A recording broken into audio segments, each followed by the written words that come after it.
She could keep us hooked, completely engaged for hours at a time. I used to love listening to her speak. In fact, that was the one class that I always looked forward to in college. Her name was Dr. Tobin, and she taught children's literature. Now, part of it had to do with the subject that she taught. Every day we would go in there to hear about kids' tales, the stories that we grew up with, and hear the story behind them and why they were so important, and break them down into tiny digestible pieces so that we could understand the impact of these stories. But it went way beyond that. She was a tiny, tiny woman. I don't even think she was 5 feet tall. Very, very petite.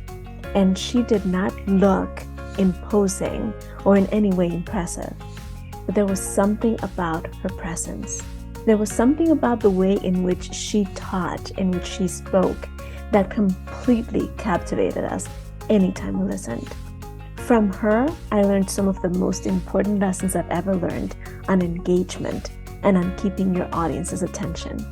And after her, I just devoted to the task of learning more about what made her so special, breaking it down and trying to understand how I could incorporate and implement some of her techniques into my teaching and later on into my speaking engagements, into my career and my business.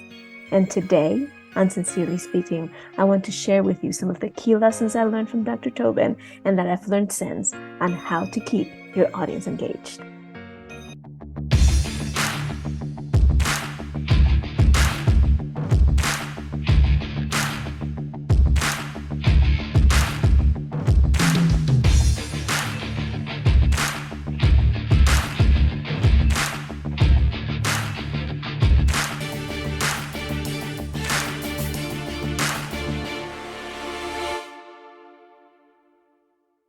Now, today on our conversation, I want to give you 4 tips that can help you engage any audience, regardless of whether you are live and in person or whether you're virtually like we are right now. And these are things that if you start incorporating them and you start thinking about them, you will see an increase in your audience's engagement. But before we dive into the 4 tips and suggestions, I just want to take a minute to talk a little bit about something that is really, really important and that you get to do even before your presentation begins. And that is setting the stage for engagement. Now, there are 2 things that are going to cause your audience to be drawn towards you, that are going to help you establish an environment and a mood in which people just want to hear what you have to say, and they will be hungry to know what comes next. If you learn these 2 things and you start working towards growing them, perfecting them, and implementing them in any connection. Right now, I'm not just talking about being on stage. I'm talking about any connection with any human being. Your ability to connect with the people that you're talking to, your ability to hook them in, to pull them towards what you have to say, and to increase the engagement will multiply exponentially. Are you ready to know what those 2 things are? The first one is presence. Is being fully and completely present in the time, space, and environment that you're in. It's not giving at any point the impression that you would rather be elsewhere. It's focusing so much on the moment and the people around you that they get the sense that there's nothing in the world that is more important to you than being there right then with them. That you're in the right place with the right people at the right time, and that nothing in the world could ever deter you from that experience and from that moment. The more you can lean towards that kind of experience or that kind of action, that kind of feeling, the more you're going to portray this sense of just being fully and completely present and engaged. And what is going to happen is people are going to want to reciprocate. Because I don't know if you've noticed, but if you're in a conversation and somebody else starts looking over your shoulder, or if they start looking at their watch, or if they start yawning or nodding off, you lose interest. You start to feel like there's something else that they would rather be doing. Nobody wants to feel like the chicken you settle for when you would rather have steak, right? Nobody wants to feel like a second choice. So if you can be fully present and if you can be fully in the moment, if you can demonstrate engagement, then most of the time people will reciprocate. Now, if there's something traumatic going on, there are circumstances in which they just need to be elsewhere, right? And that's fine. Let them go elsewhere. Call it out. Let them know that it's okay, that if there's something more important, you don't want to waste their time. But if you are fully there, fully engaged, and fully present, can you see how that would make a difference? If I was sitting here talking to you, but looking at my papers, fiddling on my computer, looking down at something else, you would lose interest. The chances are that since I'm doing my best to keep contact with you, to be in this moment, you are engaging as well, right? The second thing that you need to work on and that I need to work on and that is going to create a huge difference in our interactions is developing a sense of warmth. It's this idea that you fully and completely care for, love, and are happy and grateful for the people that you're connecting with, whether it's one or whether it's 10,000, whether it's the number you expected or it's considerably lower. I had someone once, one of my mentors at one point, scolded us, all of us. I wasn't the only one in the room, but it went directly to me and I took it in because it applies to me as well. But she was talking about how in her first webinar or for her first conference, she was expecting to have at least 50 to 60 people. She fully prepared for a room with at least 50 to 60 people. And she went and she made the materials and she got everything ready. She got dressed. She got everything prepped. And when the time came to give her presentation, there were 7 people in the room. 7 out of the 50 to 60 that she was anticipating. There were materials laid out all over the room for 50 to 60 people. There were chairs laid out for 50 to 60 people. So you could feel the emptiness. And to top it all off, when you're the first one entering a room and you kind of don't know, you tend to sit where? Towards the back, right? So all the 7 people were scattered towards the back of the room. And she felt like her face was turning bright red, like she was about to explode, like she didn't know what to do. She felt like the worst failure on the planet. But then she realized something. She realized that those 7 people were there because they wanted what she had to offer. That if she could do her very best with those 7 people, that those 7 people would go out and talk about what a great experience they had, that they could give her testimonials and comments and help her out to spread the word, and that they could become her greatest evangelists. So she carefully called out the situation, asked them kindly to move forward, and delivered her presentation with as much power as she could. And then she looked at each of us and she said, don't you dare discount the one person that you can help because there aren't 100 in the room.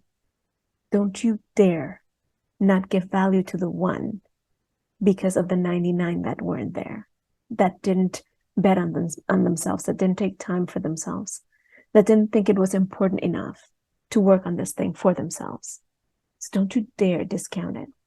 And that has a lot to do with warmth, with understanding that if it's one person that you care about, that you can help, that you can support. It's one person in whose life you can make a significant difference if you show up with the same kind of intensity that you would if it were 100.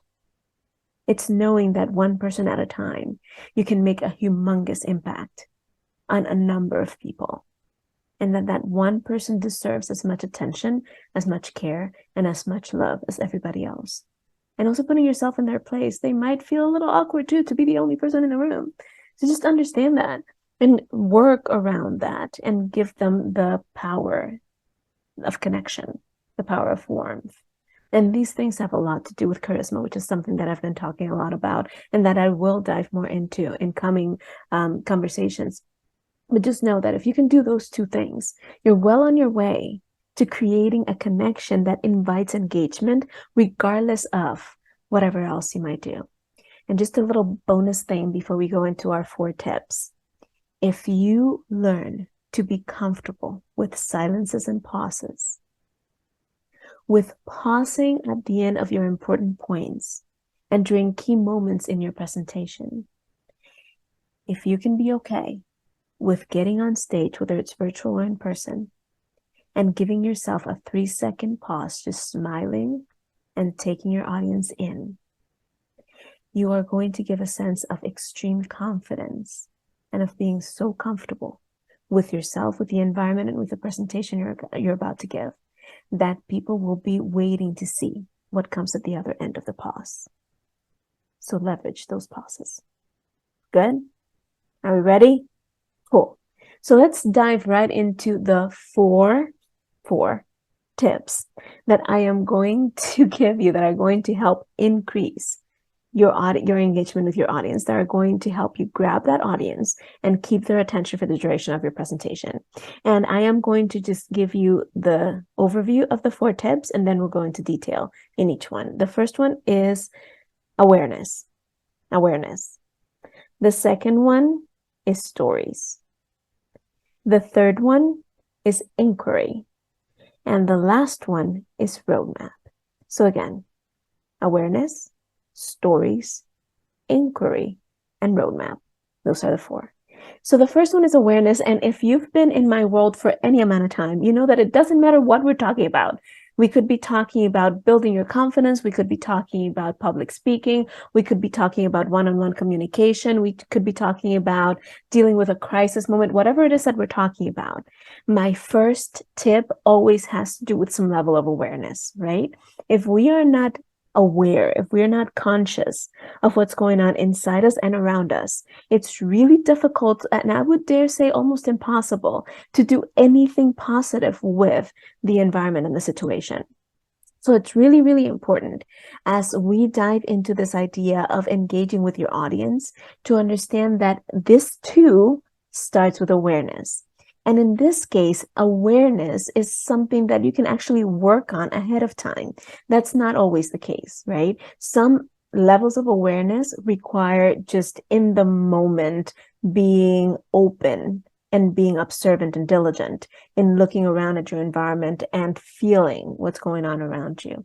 This type of awareness, though, when it comes to audience engagement, yes, there's a level that is in the moment, and we will talk about that in a second, but a lot of it comes even before the presentation even begins or the interaction even begins. So whether it is that you're teaching a group of high schoolers or elementary school kids, or coaching a team, or whether it is that you're delivering a presentation online, or whether it is that you are delivering a live presentation, whether it is to your audience or someone else's, the first thing to do in order to gain that engagement or increase that engagement is to become fully aware of who it is you're talking to, who it is that you're addressing. When I was 20-something, in my early 20s, I was already a teacher, and I was a member of this amazing Baptist church, College Park Baptist Church in Orlando, in Winter Park, really. And we went on a missions trip to Washington, D.C.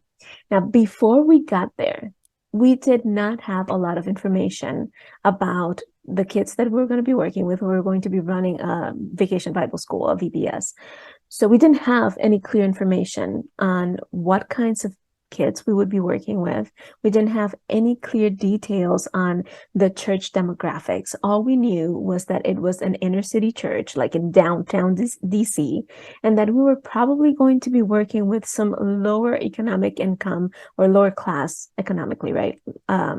Populations, and that our kids were probably going to be kids who went to inner city schools and therefore had the challenges that come with inner city schools, right? But that was really all we knew. We went into that space naively thinking that the kids who we're going to deal with needed the same things that our kids needed in our churches, in our communities, in the schools that we worked in, because a couple of us were teachers at the time. When we first got there, we started getting a lot of pushback from the kids. Anything we tried didn't seem to work. They didn't want to hear from us. They didn't want to know anything we had to say. They didn't care about what we thought or how we thought it, or they just didn't care about anything that we tried to put together.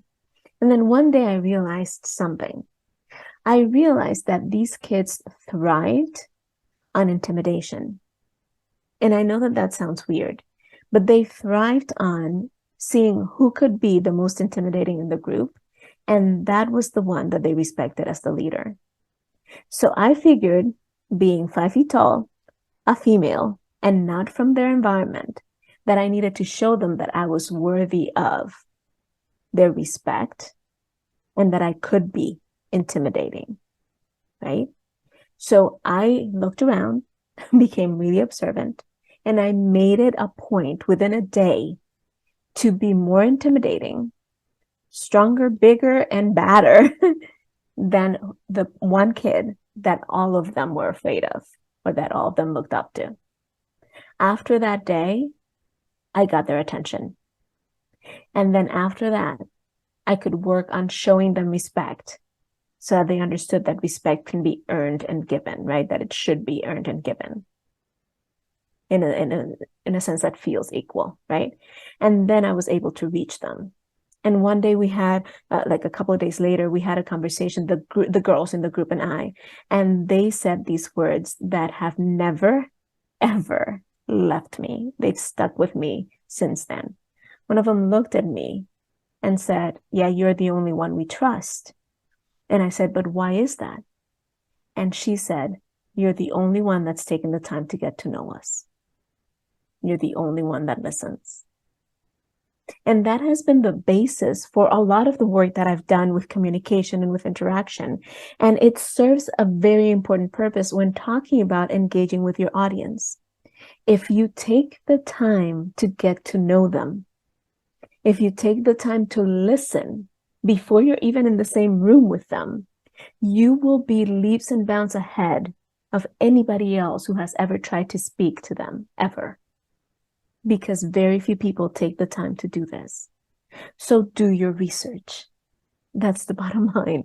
Do your research. Try to find out as much as you can about the audience, not just the demographics, right? Not just the numbers, the gender, the average age. Those things are important. But try to think about, why are they there?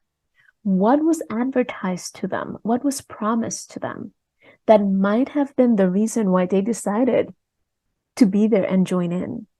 What could have been the thing that made them say, "Yes, I need this and I need it now"? What problems are they looking to solve? What do they wake up in the morning thinking, "I am so sick and tired of this thing that if I can just find the solution to this, I know my life will be different"? And how does that connect to what you have to offer in that space at that time? If it is somebody else's audience, ask them questions about their audience. What do they typically look for? What are their main concerns? What problems have they expressed? What questions do they always ask? Why did you give me the opportunity to speak in front of this audience? What do you think I can do to best serve them? Right? So ask those questions and make sure that you go into the experience with as much detail as you can to understand who they are and where they're coming from. Not just to give them more blah, blah, blah information, but to see how you can be someone who supports their progress and their journey towards solving whatever that might be that they've been struggling with, whatever that might be that is keeping them up at night. And if you are aware of those things, if you go into the space with that awareness, you will keep their engagement because you're speaking their language and you're speaking to their needs. Now, once you are in the space, the awareness doesn't stop. In fact, your level of awareness should increase to sensing and trying to feel out the room, right? I always say, read the room. That's called context. So in any conversation, you want to keep track of and be really in touch with the context that is created, the environment.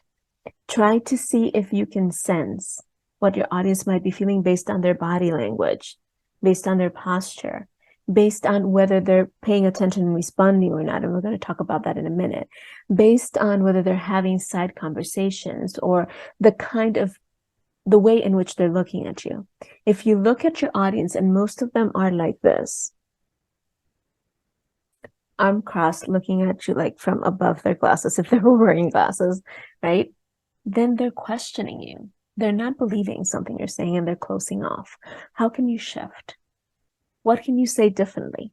How can you show them that you do understand them and that you do care? How can you go back to that presence and warmth that we started talking about? Maybe it's time to look out at your audience and imagine them with angel's wings. I just learned this recently from a book by Olivia Fox-Cabane on charisma, and I love this idea of imagining your audience with angel's wings, imagining them as entities that want your well-being and that you in return want to give amazing things to. And when you're in that space of goodwill, then you can sense how the environment changes. But be really aware of what's going on out there. Don't just stick to your notes. Read the room. If you sense some sort of disconnection or violence or feeling attacked by your audience or anything that is discomfort in the way that they are projecting themselves, activate those mirror neurons by trying to really get in there and look at what they might be feeling and then shift yourself accordingly. Your posture is going to be really important. Your tone of voice is going to be really important. And that's a conversation for a different time, but be really aware of reading your room while you're presenting. And that way you will know for sure what to do, what to shift in order to maintain their engagement, which you have captured by being present. Make sense? Awesome. So that's awareness, being really aware and knowing as much as you can before. And now we're going into stories. Now, imagine that you are a little kid again.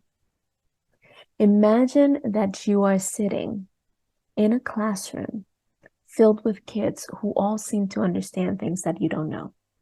And imagine for a second that your teacher just keeps talking and saying things that are completely above your head and that you're having a really hard time understanding. How are you feeling at that moment? What is going on in your heart, in your mind, in your engagement? Imagine your body language. Like if you are that kid at that moment, feeling like you're the only one who doesn't get it, you're probably hiding, shying away from the rest of the group. You're probably afraid to raise your hand and ask a question because you think you're going to look stupid. And you're probably feeling pretty dumb, if we're going to be honest. Like you should be getting this, but you can't. But then all of a sudden, the teacher looks around, stops, looks at you, smiles, takes a deep breath, and tells you a story. And suddenly, after that story is done, you understand. You get it.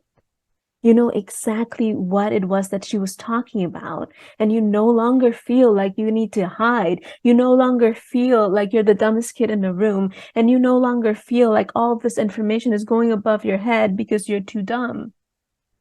Now you feel like you're part of the classroom. Now you feel like you're connecting with this human being. And you might even feel like that person is talking only to you, even though there's other people in the room, and you're okay with it. You're enjoying and taking in every second of it because you're just gravitating towards the story and the feeling that that story is bringing. So the same thing holds true for your audience. People learn at different levels, at different paces, and utilizing different techniques. We don't all learn the same way. And while there are things that do help most of us, no one thing helps everybody. So there will be people in your audience who engage with and benefit most from just plain old information and tactics and implementation and quick things. But the human brain is hardwired to pay attention to the story. So as much as possible, when you're trying to keep engagement, use stories, metaphors, analogies, and something that I call bits, which are just quick little bites of story that help you understand the concept that is being presented. right? That help you understand why something is being said or the connection between 2 points. So anytime you can go back to stories, do so, as long as you can connect the story to the point you're trying to make. See, the stories are meant to help your audience go from feeling like the kid at the beginning of the story that feels that they need to hide, like they don't get it, like this doesn't apply to them, like there's nothing in there that they can even understand, let alone use, to moving into the space where they actually start to feel like you are talking directly to them, like the rest of the room disappears and it's just you and them. That's the power of story. Now, one of the things that I get all the time is, but Marcy, I'm not a good storyteller. I am just not funny. I'm not entertaining. I can just deliver facts and that's it. I don't have it in me to be witty or funny or entertaining or any of those things. I'm going to call BS. I just don't believe that. We all have within us the ability to tell stories. All of us.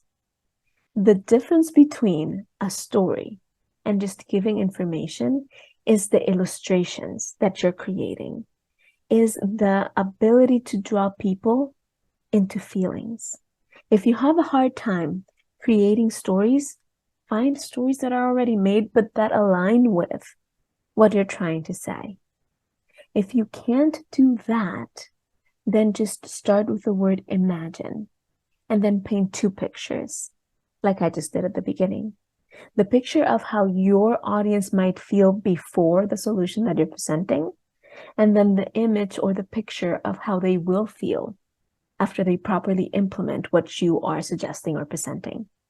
It is a powerful, powerful way to engage your audience. If you think back or go back, like rewind a few minutes and listen to that story again, chances are that as you were listening to me describe the little kid at the beginning, you started at some point to kind of feel that way. If you noticed your body, if you were really aware of what was happening in you, you probably started sagging a little bit and hiding a little bit like that kid. You might have even put your chin down, thinking, yeah, that sucks. And then as I told the second part of the story, you probably sat up a little bit higher and your back a little bit straighter. You looked up a little bit. You started to feel the smile come on your face. Because it's not so much about the story itself, it's about the picture that you're painting so that your audience can feel the transition and the transformation. So start with being aware. If you're fully aware, you will know what stories will resonate with your audience. And even if you're not aware, think about being human and what stories would connect with that humanity, right? And now the third thing is inquiry. Inquiry. I learned a long time ago that thinking is asking questions and answering those questions. That's all that thinking is. I mean, take a minute to process, for example, this morning. What was the first thought that entered your mind? Probably something along the lines of, what time is it? Question. And then you answered it. The second, what day is it? Question and answer. Then what am I going to do first? What am I going to have for breakfast? What am I going to wear? What time should I leave for work? What route should I take to go to work? What am I going to do once I get to work? See, we tend to operate and we are not fully aware of this. But if we stop to really do some metacognition, right? Think about our thinking. Most of the time, and I'm saying most simply because I don't like speaking in definitive, right? Absolutes. But most of the time, we ask a question, answer the question, and that's thinking. Yes. So as you are delivering your presentation, your speech, having your conversation, whatever the scenario might be, and you're trying to engage your audience, there are 2 ways in which inquiry is going to be really important. The first one is the questions you ask yourself. And the second one is the questions you ask your audience. So I know that there's a lot going on in your brain while you're presenting. And if you happen to be one of those people that's really apprehensive about public speaking, that hates it, that gets really nervous, then the processes in your head are really going haywire a little bit. And we will talk in a future episode about how to calm those nerves so that you can use your brain effectively during the presentation. But for right now, just know this. Anytime you catch yourself asking a disempowering question, or a question that is not effective in leading you in the right direction, you're actually harming your progress. So if you can catch yourself asking things like, I wonder if they're getting anything out of this. What if they hate it? What if it bombs? What if it's just awful? What if it... You're actually taking your energy out of the present moment, sending it to a future that might never exist, and in the process, causing your brain energy to dip and go into things that are not helpful at the moment. So if you can catch yourself asking those questions, shift them. Take a pause. Remember, I talked about pauses before. Take a pause, change the question. What if they're not getting any of this? How can I make this easier for them to understand? That one was productive. What if they hate it? What if they love it? And use that pause to shift and reframe the question into a question that moves you to something that helps with the engagement, that helps with the process you're in, that helps you get to the point you want to get to. And one quick way to make sure that this happens less and less and less and less is to get all those nasty ideas out of your head before you even get on stage. So some of the things we're going to talk about, like the awareness piece, are great because you can do them even before you get in the space of the presentation or the conversation. So try this. The next time you're about to give a presentation or a speech, or you're going to have a tough conversation or anything that requires engagement from you and from the other person, before the appointment starts or before the presentation begins, sit down and write down all the typical questions that you ask while you're in the moment that are not productive. So write it down. What if they hate this? What if they get bored? What if they don't get anything I have to say? What if they just hate me altogether? What if I lose track of what I'm saying and I draw a blank and I don't know what to say next? All of them, whichever ones come to mind.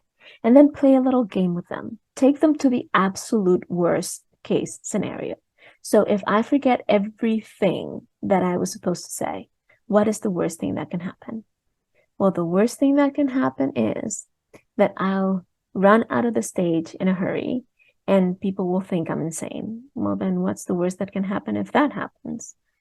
I have two choices. I can either breathe in, go back in with some sort of excuse or explanation, and I'm thinking that's what I'm looking up, and try to make it manageable, or I can just give up this whole thing and find something else.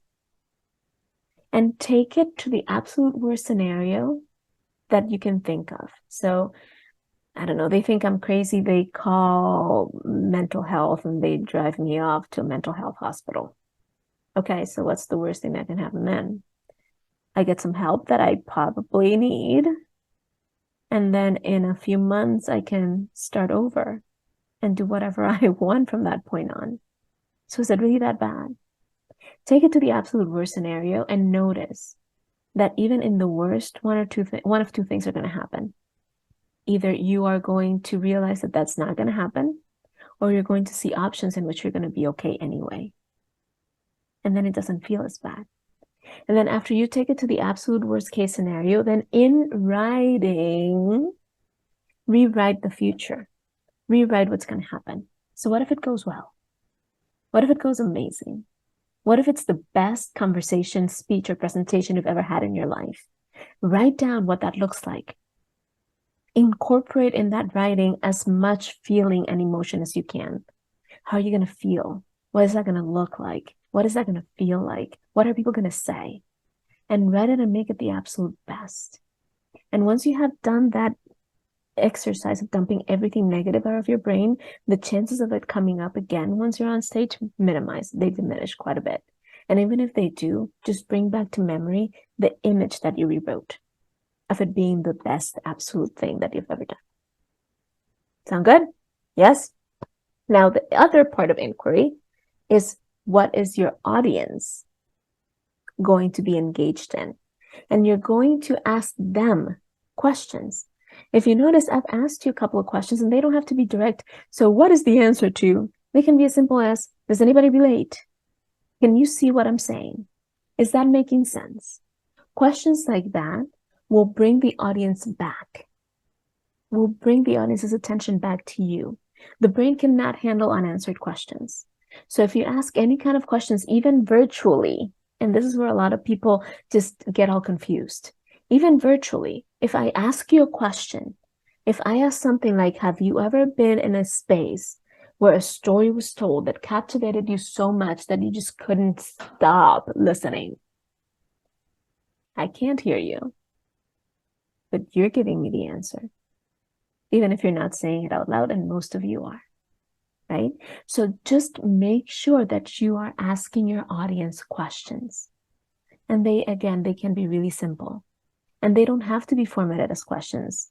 Ask them to do something. Raise your hand if you've ever experienced being in a virtual meeting and they ask you to raise your hand and you do it and you feel suddenly like you're part of the room, right? That's a question, but it wasn't formatted like a question. If you have a chat, if you're on a Zoom or some sort of webinar platform and there's a chat, Facebook, alive, ask them to comment. Ask them a question and ask them to answer to that question. Type yes in the chat if you know you want your audience to engage with you more. Type in the chat me if you could use some more help on this. And that increases the engagement because suddenly it's not just passive listening, it's active participation. And that doesn't necessarily require people standing up and walking all over the room. It can be as simple as just asking them to do something quick, like what I just did, right? So we've talked about awareness, we've talked about stories, we've talked about inquiry. And the last one is set a roadmap. Set a roadmap. If you think back to the beginning of this conversation, I told you the 4 tips before I dove into the 4 tips. There's a reason why I did that. It keeps you focused and it gives you a framework of how much we're advancing. People hate to feel like they're stuck. And one of the biggest questions that is running through your audience's mind when they're listening to you is how much longer? Regardless of how engaged you are, regardless of how amazing you are, regardless of how great your stories are, at some point, they will wonder how much longer. And not necessarily in a bad sense. They might be like, ooh, half an hour passed already? Geez, this is almost over? Man, I'm sad, right? Or it could be like, oh my gosh, we still have 20 minutes left. But if you give them a roadmap of where you're going to go, and even better, if you can recap after every point, okay, we've covered this, this, this, and this, and now we're going to this, then they will keep track in their head of what is going on and they will feel a lot more in control. They will have at least the illusion and the feeling of being more in control if they know where they've been and where they're going, right?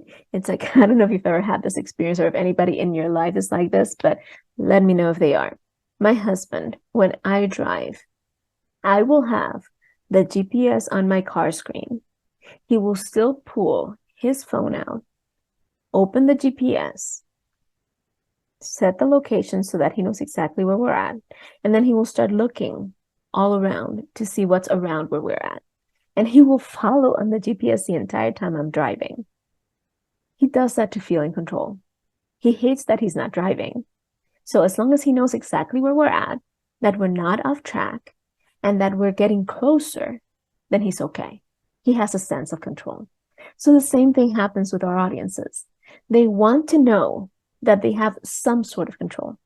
And part of that control has to do with the time that they're investing in listening to you.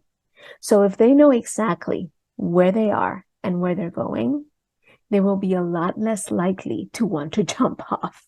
And I know that that sounds dramatic, but I chose those words on purpose. They will be less likely to want to jump off. So give them the roadmap. Let them know where you're at and where you're going, where you're headed, and how much longer. That way they won't have to ask, are we there yet? They will know for sure. So, to recap, if you want to keep your audience's engagement, the most important thing is to work on your presence and your warmth first and foremost. But for direct tips that are going to help you reel them in and keep their engagement, are to exercise awareness, be really aware of who your audience is, what they need, and what is happening, the context in the room. Use stories, metaphors, analogies, and bits to help you bring in that part of the brain that can't resist listening to a good story, and also to help them visualize and have a clear picture of the main messages you're trying to present. Then, be aware of questions, yours and theirs. Make sure that the questions you're asking yourself are empowering and helpful, and make sure that you're asking them questions so that you can keep them engaged and feeling like they're participating actively as opposed to just listening passively. And finally, use the roadmap idea and give them the roadmap from the beginning, and keep pointing out the milestones as you go so that they are clearly and keenly aware of where they are and where they're going. I hope this information has been helpful, and I hope you will find it useful when you implement it. If it has, then make sure that you share the information with the people in your life. Now, I have great news for you before we close today. I have opened up just five one-on-one spaces in my calendar for 5 new clients who are looking to increase their leadership, who are looking to get crystal clear on what their unique talent, ability, and proposition is, who are looking to hone in their message, get over their fear of speaking in public, and set up one key platform that they can focus on leveraging for their message.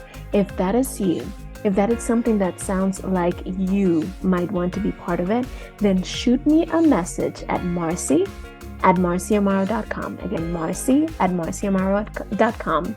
Put on the subject line, count me in, and I will know to send you the details so that we can work together and so that you can end 2022 and start 2023 with clarity, confidence, boldness, authenticity, and creating the business and the life that you know you're called to create. I hope to see you there, and until next time, this has been Marcy Amaro, and this has been Sincerely Speaking. Talk to you soon.